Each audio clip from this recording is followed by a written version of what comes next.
د امر بالمعروف نهي عن المنکر او شکایتونو اوریدلو وزارت پلاوی د بلخ ولایت ته د خلکو د شکایتونو اوریدلو په موخه سفر کړی. د یاد وزارت یو صلاحیت لرونکی پلاوی تر سمنګان ولایت وروسته د بلخ ولایت ته رسیدلی چې د ولایت د مقام او بیلابیلو ادارو او ریاستونو له مسؤلینو سره یې لیدنې کړي دي او په اړوندو موضوعاتو یې خبرې او بحثونه ترسره کړي دي. د امر بالمعروف نهي عن المنکر او شکایتونو اوریدلو وزارت دغه پلاوي په یوه غونډه کې د بلخ ولایت اوسیدونکو ته ویلي چې د دوی هر ډول شکایتونو او ستونزو ته به په ښه توګه رسیدنه کوي او حل لارې به ورته پیدا کوي.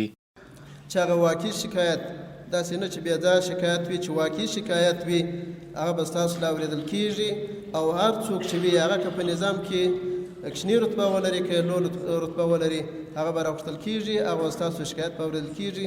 هغوی ته به بیا د شرعي مسایلو په رڼا کې هغوی ته هدایت کیږي چې کوم څه په شرط کې وه هغه به د هغوی سره بیا کیږي. هر نوع شکایاتی که شخصی که منصوب به امارت است ملت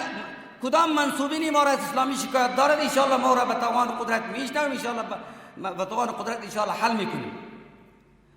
در این باره به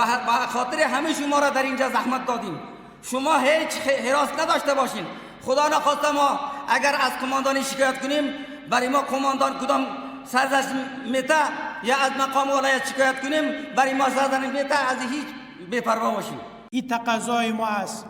که بعد از فتوحات کدام نظامی مجاهد خانه کسی را به زور گرفته غصب کرده، خانه را نمیده، کرای خانه را نمیده و همچنان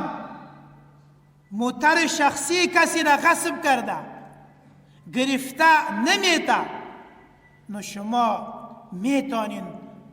در ریاست سما شکایات بلخ آمده سر از سبا، البته به خاطری که بعد از پیشین ما با مسئولین هم یک جلسه داریم چې دا موټر یا دا ویلی دا شخصی دی که دا دولت دی، مجاهد ته دا امتیاز نه کول کیږي او په اصل کې په حقیقت کې دا د هغه مظلوم ملت وي، دا د هغه مظلوم کس وي چې هغه د بربریت د دورې